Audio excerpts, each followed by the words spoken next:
Mathieu van der Poel and Wout van Aert. These two have literally been going at each other since they were placentas. The conception of Van der Poel and Van Aert literally caused a galactic-wide seismic shift that we're still feeling to this day, because these two have literally been at it for over a decade, starting off in cyclocross, now on road and still on cyclocross. What I want to discuss today is why Mathieu van der Poel is the better of these two riders.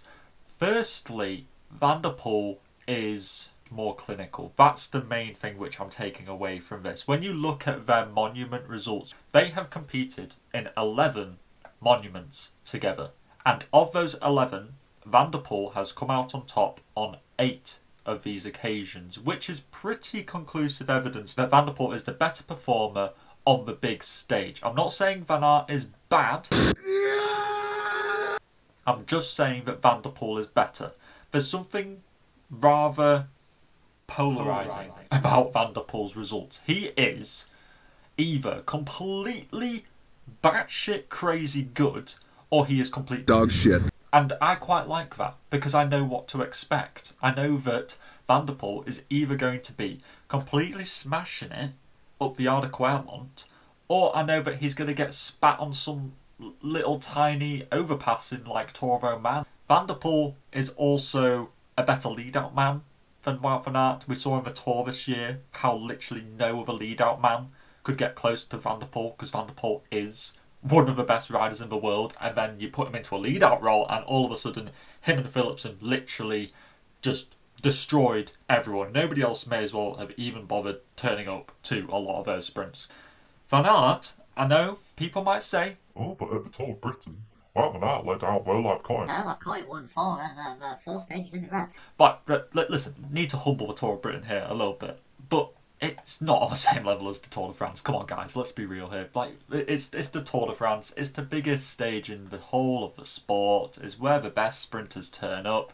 Tour of Britain, no offence to it, some of the best sprinters didn't turn up there. You literally had Olav Koy, who, yeah, was the best. Then you had some kind of washed-up Irish sprinter who hasn't done that well in years and was getting beaten by his own lead-out men.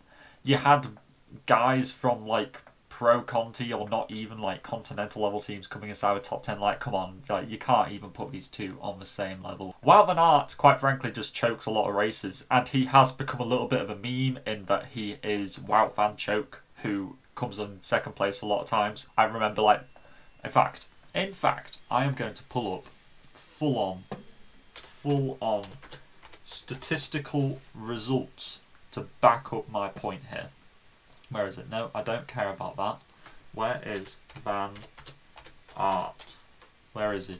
I'm going to look at all the times where Wout van Aert has choked a race. Okay, let's begin.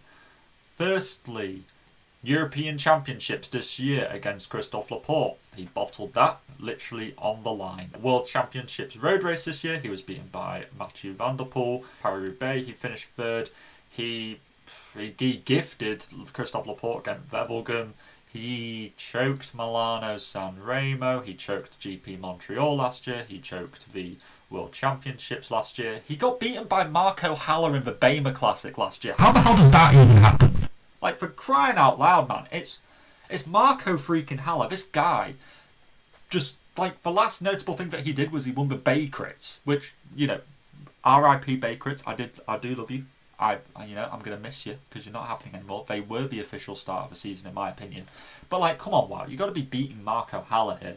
He was beaten by freaking, what's his name? Quentin Hermans for second place at Liège-Bastogne-Liège. Even though, like, this year, he should be doing better. Jumbo literally signed riders like Van Baal and Tratnik and stuff. Jumbo had the most dominant classics team in potentially years, and Wout van Aert still couldn't, like, he still couldn't get the results. Like, Dylan Van Baal was more clinical somehow. I don't even know. He choked the Olympic Games road race as well. Brabant-Sipel, when Pidcock won it, he choked that. Milano San Remo in that year as well. The list goes on and on. The thing is with Wout van Aert, he is consistent, but he's consistently not winning. That's the big problem, especially on the big stage. Before you go throwing like E3 at me, The big stage. I'm talking the Flanders. I'm talking Roubaix. I'm talking... he should be winning like Liège for the crying out loud. And then the final thing, also, just to kind of round it off, I've had enough of a Wout van Aert bash. What I like about Van der Poel, and I think what a lot of people like about him, is his heritage. The fact that he has come from Adley van der Poel and Raymond Poulidor, literally one of the most favoured and, loved riders in the whole of history. Family heritage, cycling royalty being passed down through the ages, and the fact that Van der Poel carries that name and he gets to embody it and be the sort of shining spirit of cycling heritage in this sport. It's just brilliant to watch, and it's something which Van Aert doesn't have, through no fault of his own, but I'm just saying that that's what Van der Poel also has an edge on. So Van der Poel, to summarise, is more clinical on the big stage. He is a better lead-out man at the moment. If Jumbo-Visma want to actually be interesting and take Olav Koy to the Tour de France next year and, have Wout van Aert lead him out and prove me wrong, I'm more than happy to have that happen. And Van der Poel has the family heritage behind him as well, which means that he is the favoured son in the public eye because he is the direct descendant of Jesus Christ himself, Raymond Poulidor.